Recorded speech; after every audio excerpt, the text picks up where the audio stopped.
All right, I think we're live. Gonna fly solo tonight without a net. Hopefully some people here are able to check this out. Just want to do a couple minutes, nothing crazy tonight. Sabres fall 3-1 in Pittsburgh to the Penguins. Tage Thompson, your goal scorer for the Sabres tonight. I think we'll just dive right in. Again, not going to spend too much time here tonight.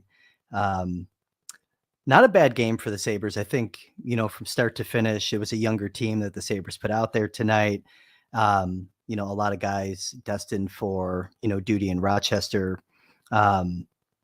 Meanwhile, the Penguins had a pretty veteran lineup there tonight. Obviously, you saw Crosby and Malkin out there. They had 12 guys that were over 30 years of age in their lineup tonight. And the Sabres had just one, and that was backup goaltender Michael Hauser. But overall, not a bad effort. I think there was some good things to take away tonight, including Eric Comrie. I thought Eric Comrie was just dialed in. He was really good tonight. Stopped 27 of 29 shots to, kind of plant his flag, I guess, and start really building his case for why, Don Granato needs to, take a real long, hard look at getting him in that crease in that rotation with Devin Levi.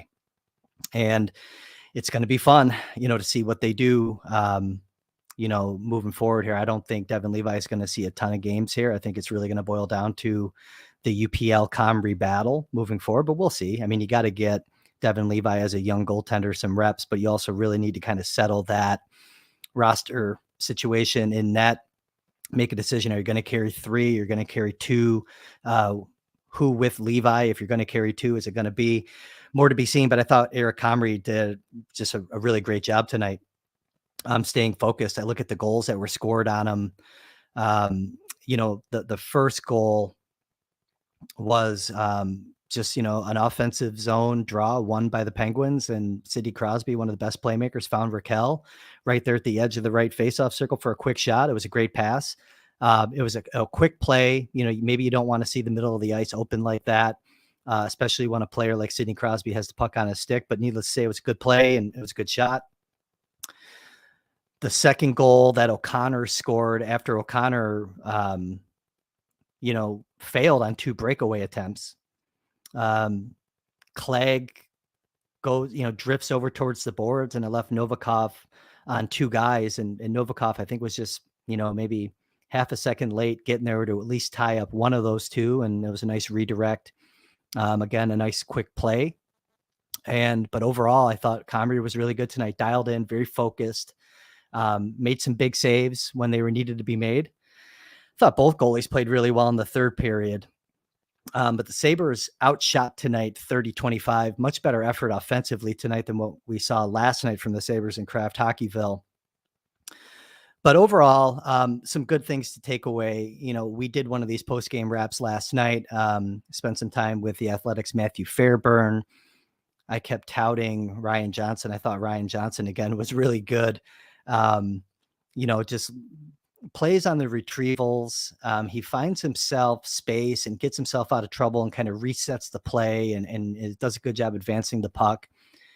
There were a couple moments tonight where a couple guys got behind him. Again, it wasn't a perfect performance, but he continues to just be a really impressive prospect. I love how they're getting him a lot of minutes here and fully acclimated in the system. And he just continues to prove that he's a guy that can play, especially tonight's game and the lineup that Pittsburgh had. And it's not just Ryan Johnson getting the experience against some really seasoned forwards that Pittsburgh rolled out there. I mean, you look at some of the younger forwards that, whether it was Yuri Kulik, who, by the way, led the way tonight with 4 shots on goal for the Sabres. Cedarquist, Peterka had 3 shots each to continue to lead the way there. I thought, Cedarquist, not a ton of ice time. Well, actually, he had 16-18, excuse me, according to the game sheet. That must have been updated. But, good experience for those young guys tonight. I thought the Sabres overall played a pretty decent game. It was better than what we saw from them last night. Tage Thompson did Tage Thompson things to score a beautiful goal. I mean, and it was a really nice play by Greenway. I liked Greenway had a couple plays in that second period, disrupting the play with his long reach. I came into tonight. Now, keep in mind, the Sabres went young. You're not going to see Jordan Greenway on the top line. But, that's a good comment that just popped in. Need to find a girl who loves me as much as Bakes loves Johnson. Yeah. I mean, he's impressive. I'm not going to sit here and say he needs to make the team by any means, but I mean, it's really good to have him in the system, and he's just steady, man. He made some nice plays tonight. We'll probably get back and talk a little bit about him, but, no, the Greenway thing, it's really funny because sometimes I struggle to, I know where he's supposed to fit, but I'm still having a hard time identifying where exactly he fits. We know it's not on the top line. We know that maybe he battled some things last year. So what we saw when he arrived in Buffalo after the trade, maybe that's not the Jordan Greenway. I thought we saw in spots tonight who Jordan Greenway can be as a player. I still want him to use his size more to be more physical overall. He uses his physical gifts, mainly that reach and that long stick. He made some good plays tonight, just on that Thompson goal, disrupted the play just outside the blue line, broke that play up. Thompson comes in, scoops it up, and just powers right down.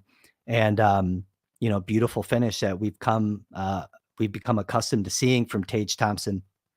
But, I thought Greenway, you in this type of lineup that the Sabres put out tonight, you need to see him be one of the better players. And, he came away. I was pretty impressed with his game as it went on. I thought in the first period, I was kind of, I came into it just wanting him to do more. He was going to be playing with Tage and Benson. And, but overall, I think he did what you need to start seeing him do some of those defensive plays that he made tonight with more regularity and maybe be a little more opportunistic with offense. So I liked him overall, but I'm still trying to figure out where exactly he fits in this lineup moving forward.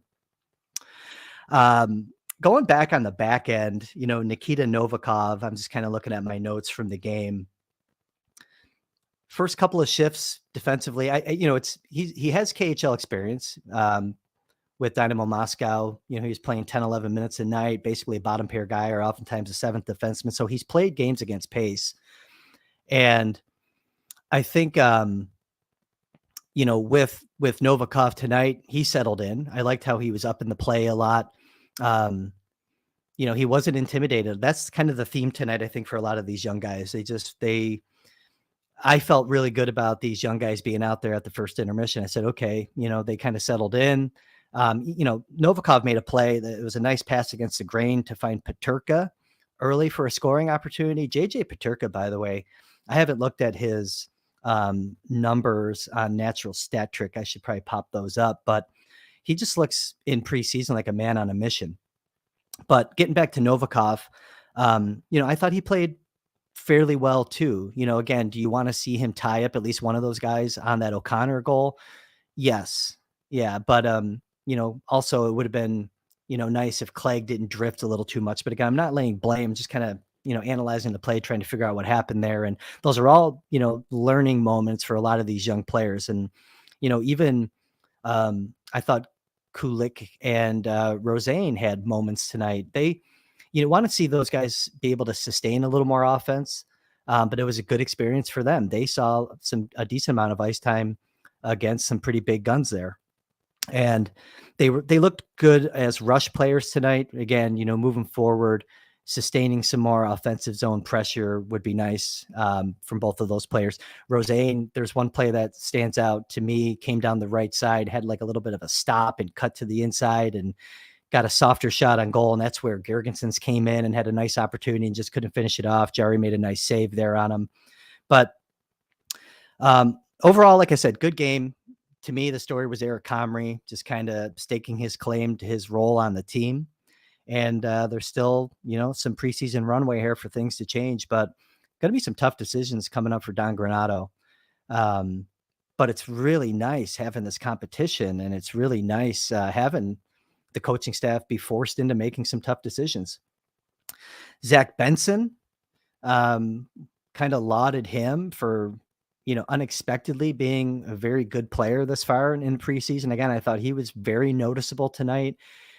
Just draping himself on guys, just being dogged. He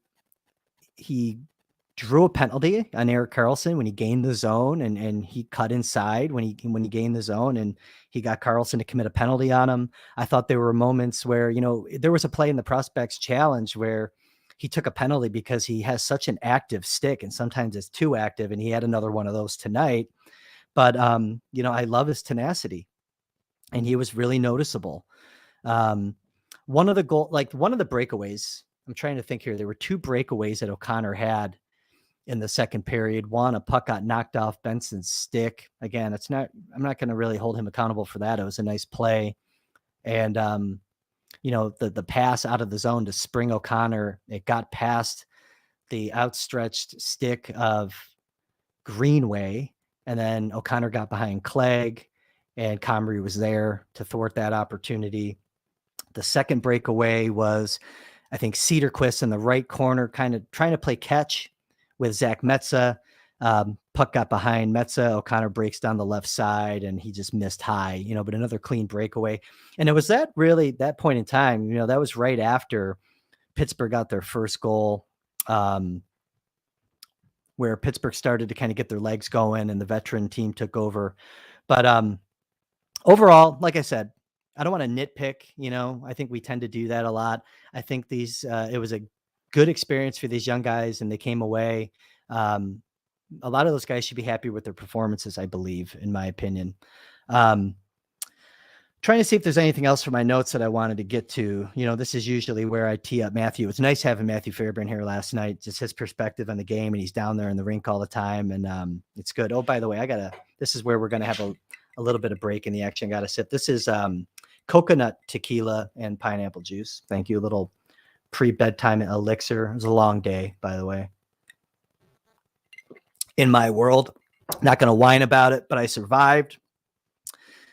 Thanks for tuning in, by the way. We got some comments here, so it seems to be the feed seems to be working, so that's good. Anything else in my notes that I wanted to mention? Again, the Sabres losing 3-1 tonight in Pittsburgh, as I'm sure you all know. You're all glued to this preseason action. I love it. This is a hockey town. Comrie, though, good game. Let me see. Tyson Kozak, this was another player, by the way. I've been really liking Tyson Kozak. It's going to take him some time to kind of, work his way into an NHL role. He was good on faceoffs tonight. I think he took that faceoff, though, in that offensive zone that led to Crosby finding Raquel. I'll have to go back and look. But overall, a couple shot blocks that I wrote down. I wrote 6 goalies, because that's kind of the game right now. You have 6 goalies out there, and Tyson Kozak certainly has that mindset to contribute to that. But I think that was kind of it. Nothing too crazy from me tonight.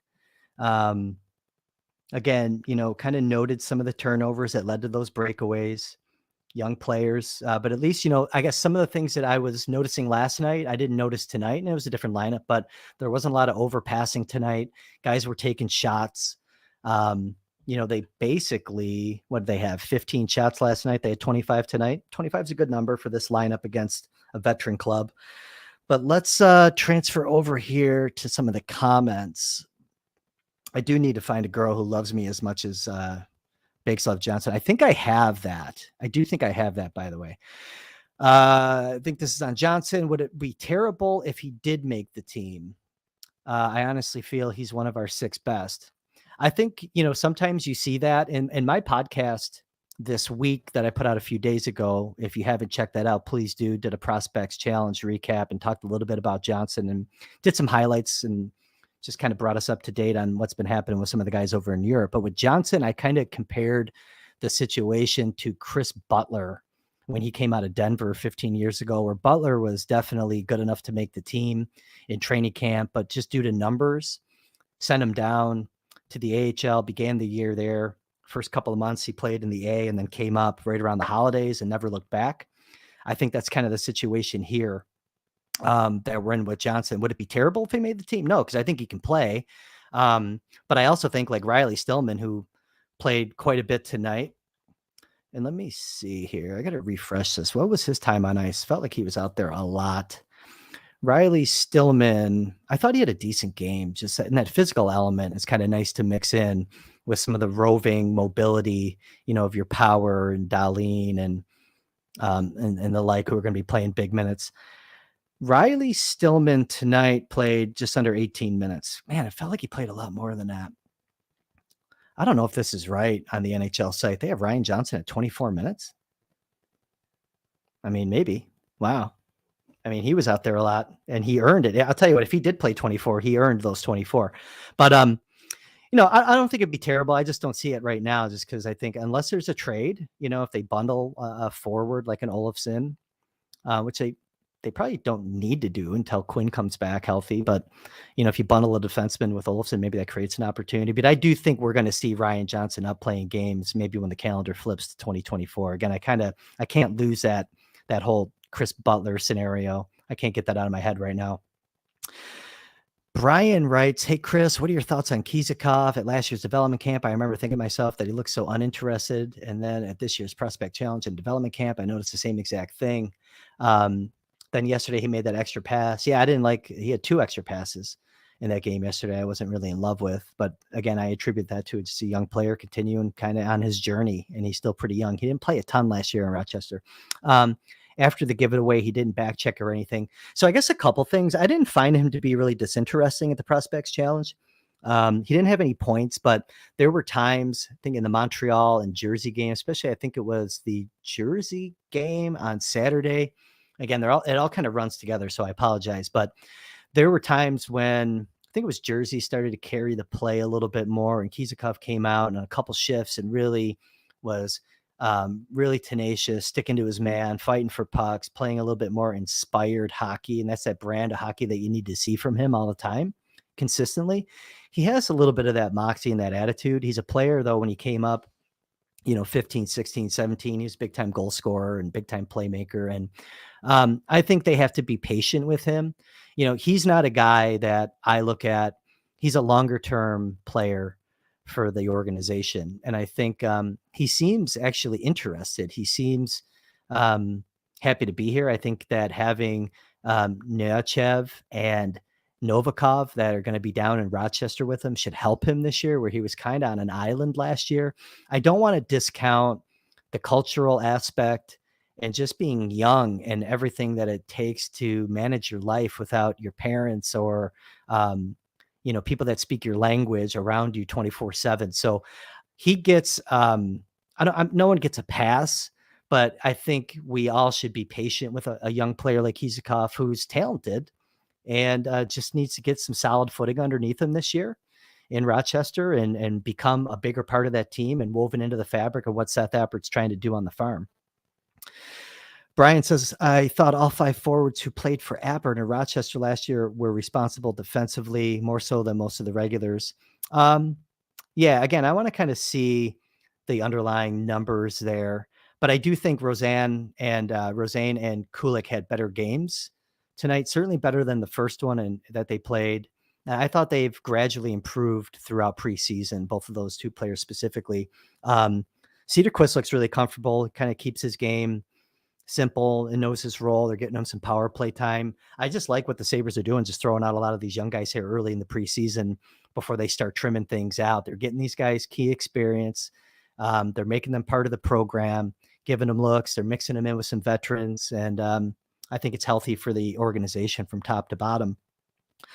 Max says, "Novikov has better offensive instincts than I expected. Excited for what he can do in Roch." Yeah, me too. I think when he was the first post-draft year, he kind of bounced back between the junior team. He didn't play a lot of junior minutes for Dynamo Moscow, but you saw it even in spurts when he was playing in the KHL. Again, didn't have a ton of minutes, but he was not shy about jumping up, even if it was from leaving his blue line post and flashing to, high slot, top of the circle to get a better shot off. He can certainly attack the play. That's on his scouting report. He just doesn't do it all the time. But I think now in this system where the coaching staff is promoting it more, he's in his mind saying, okay, yeah, they're good with it. And when I have that opportunity to go, I'm going to go. He's not at that level of joining the rush like Metza is, or Ryan Johnson has been. Ryan Johnson, man. But there were moments when I wrote it down, like, after the whistle, there's a guy at the top of the crease in the offensive zone, and it's Nikita Novikov. That's a really cool thing to see. So he's got that confidence very early on as a young player in his first North American year, and that's really encouraging. Let's see. Josh says, nervous for Nechayev and Kizikov. I don't think they're good enough to be on the Amerks roster each night. The development path feels really blurry. The Amerks are going to have a lot of bodies, I think more so on the blue line. The Sabres are going to make room for those contracted players, though. That's just kind of how it's going to be. I don't think it's going to be like a Matej Pekar situation with either of those guys, but I mean, we'll see, but after the Prospects Challenge, I was talking to Duffer, and I was telling him how much I like Zach Metza at that tournament. He's like, yeah, is Metza even going to be in the top 6 in Rochester? And I was like, whoa, he's right.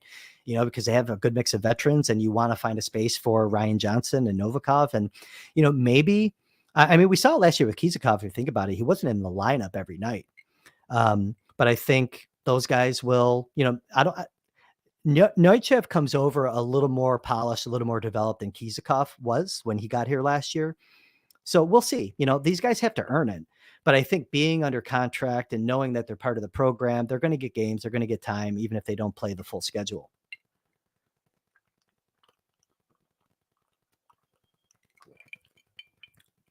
Upstate. Ev, are we calling you? EV? Yeah, you love when I say stay safe. Hey, listen, man, I just want everybody to be healthy and safe, all right? Brian, who is a regular, and I love this guy, Novikov made a really nice short pass off his backhand to Peterka that led to a shot. That might have been the one that I commented on early in the game. I missed the first 3 minutes of the game. I did kind of scrub back and rewatched it, but that was the first comment I made. Nice pass. It was against the grain. I think we're talking about the same play to Peterka for an early scoring chance. I think that's the one, Brian, that I was commenting on earlier. So good eye. I like that against the grain. He was going to the right side. He hit Peterka on the left side. And yeah, those are things, again, Novikov, I just love the depth that they have brewing on the blue line, and big bodies. And you can kind of see, I still get some Samuelson vibes at time. I think, Samuelson's just a really good skater, like skating mechanics. I'm not talking about speed itself.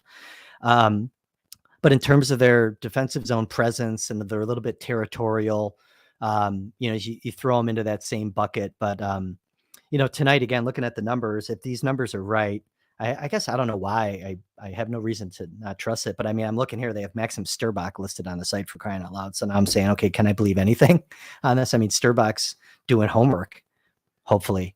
But they had Novikov at 15 minutes tonight, -1 with a shot on goal.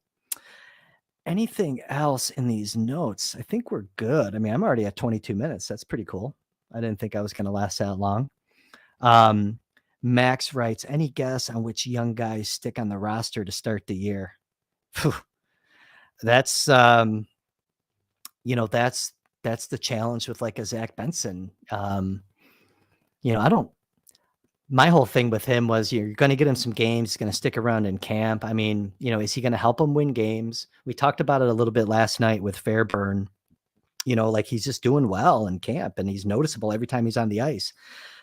Is he a guy? There's not a lot of room. And I brought up Lucas Rusek as a guy who maybe needs to be talked about more for that spot that could be open. Brandon Byro, I thought, needs to be talked about too as an older guy. And we mentioned him again last night as well. I don't want to kind of rehash everything, but that we talked about last night. But I mean, they're going to have to use up, I think, every bit of runway here that they have left in preseason to make these decisions. So I don't want to be wishy-washy, Max, on your question. I just think, I don't know. I don't know yet. It's going to be tricky. Like Ryan Johnson, going to the earlier comment, he looks good. And it's okay to have a guy that I think is good enough to be in the NHL that starts in the AHL. And, that's probably going to be a theme here. Like guys that can go down because they're eligible, they don't, need to pass through waivers. They're probably going to use that to their advantage. I think they kind of do that in some form or another every season, it feels. Eric writes, appreciate what Bryson does, but I feel like he knows he doesn't have a spot on the team, which is good for the Sabres. Yeah, I mean, I think it's that Stillman-Bryson cluster for me. Yeah, I mentioned Yoki Haru last night, and I know I made a comment saying, I think he's on the roster. Yeah, of course he's on the roster, but I think a lot of folks are kind of open to the idea of just finding like 5, 6, 7, whoever fits best. But I think that Yoki Haru is firmly in there. To me, it's Bryson Stillman. You're gonna have, I think, 7D. You're not going to carry 8, and Bryson could be, maybe the odd man out. We'll see. Does UPL get the start on Saturday to try and redeem himself? I believe that he should, Neil. I think you got to roll him back out there. Again, I don't think he had a bad game from start to finish. I came out hot last night on the post-game chat just talking about that first goal because I didn't like it. And maybe I've over-focused on it too much, but I still believe those goals can't happen. But I think also he made some good saves in that game. But I do believe you want to roll him back out there, I think, as quickly as possible and see if he can, do what Comrie did tonight. Let's see. Any thoughts on Brett Murray with him having to go through waivers and get back to Rochester? Brett Murray. So I was looking at this with Byro. Byro makes $300,000 in the AHL. I don't know what they're paying Brett Murray. Let me see if I can bring that up real quick. Because I do think minor league salary kind of matters to some teams if they were going to put a claim on a guy. That's kind of the new thing right now. You want to compensate your important AHL players with healthy AHL salaries. And maybe for some teams, they don't want to pay a guy, $300K, $400K, whatever it is to play in the A. Brett Murray set to make, let's see, he made $225 in the AHL last year. He makes $250 in the AHL this year. Brett Murray, I think I think every organization might have a guy like Brett Murray. What I've liked about Murray since I like Murray as a player. I mean, I like his value, especially to Rochester. He plays big, he defends his teammates, and he does a little bit of everything. I mean, I like his game. He's another guy that we don't talk a lot about. He gets overshadowed by, Kulik just because of the big year he had last year. He gets overshadowed by Byro because Byro's just been really solid, 200-foot player and produced offense. And he's had some good moments again this camp. And even Don Granato has mentioned that Byro was a guy that they thought about calling up before he's run into some injuries. But yeah, any thoughts on Brett Murray with him? I think that he'd probably pass waivers. That's just my gut. I mean, I guess I'll throw it back to you, Josh. I mean, has he proven himself in the brief time that he's spent in the NHL that he could be a player, on a roster early in the season that teams are going to roll with every night? I don't know. I don't believe so. And that's nothing against the player. I just think there's only so many jobs. And a lot of these teams have their own guys that they're developing and trying to clear paths of opportunity for. Stillman, Bryce, and Clegg for the 7th, 8th spots or have to clear waivers. Yes. If they're going to lose someone, I think it's going to be on D.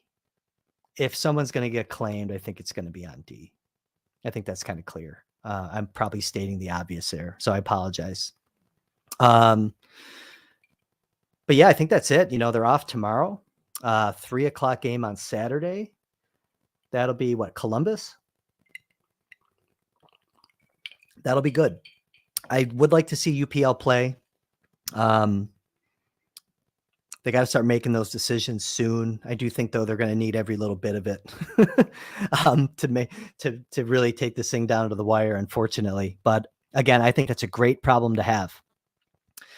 I didn't look at my ticker, by the way. Did I make any typos? I put up a typo. I recorded a podcast the other night, and it was like 40 minutes long, and I had a typo in my poll question. I had to and because I'm like OCD, I couldn't just own it and say, oh, haha, I made a I recorded the whole damn podcast over again. Looks like I hit it that night, though. Go me. I think that's it, guys. I don't want to waste your time. It's getting late. Thanks for stopping in. Thanks for the questions. Going to try to do this a lot this year, trying to kind of get Fairburn in to doing this. He has game recaps that he has to write.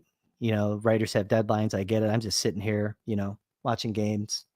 But It'd be nice if we can get that going with Matthew, make it a regular thing throughout the year. Saturday, probably not a go for me. Just FYI, I'm going to be hanging out with, I don't get a lot of time to spend with the lady, and we're going to make the most of the beautiful weather this weekend, have a nice dinner and do all that. So I know you'll survive without me.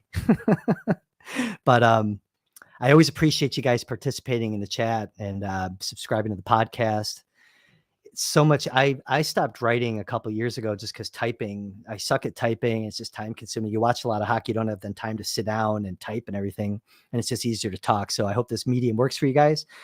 And Brian has one last comment here. If the Sabres try to sneak a goalie through waivers, would they be better than the guy Tampa has to call up to replace Vasilevsky the first 8 to 10 weeks? That's an interesting one. I have to look at the goalie market and kind of see the situations around the league. Montreal, I think they already made a move and eased their log jam. They were a team that I was looking at that could probably have to pass one, try to sneak one through that would get claimed. I have to see what the 3 goalie situations are like right now. But I mean, if you look at last year, salaries I think would certainly work for a team looking to maybe claim a Comrie or UPL. Would the performance from last season scare teams away? I don't know, but I want to get more in touch with the situations around the league before I kind of formulate a response, Brian. That's a good question. That Vasilevsky thing, man, what a blow, but also what an opportunity for the rest of the East. I mean, Vasilevsky's an absolute boss, and that's a tough one. That's a tough one for a team that's, not slowing down yet. Maybe we'll see. We said it about, I always waited for Boston to slow down. Then they go out and just have like a record season last year. So I don't know. Yeah, Neil, that's a good point, actually, Martin Jones. And Neil, you may have been the one that actually mentioned maybe seeing Martin Jones maybe get claimed by like Buffalo to be the number 2. There was someone who made a comment on that. It may have been you. I do remember seeing that name in the chat or maybe on Twitter. But all right, we're 32 minutes, guys. As always, truly appreciate spending some time. And I'm going to go take the dogs. I'm going to finish this again. By the way, if you like tequila, 1800 coconut tequila and pineapple juice. It's amazing. Let's have one together next time. I'm going to go take the dogs out, let them pee, hop into bed. And everyone have a good Friday and a good weekend. And we'll catch up again really soon. Take care.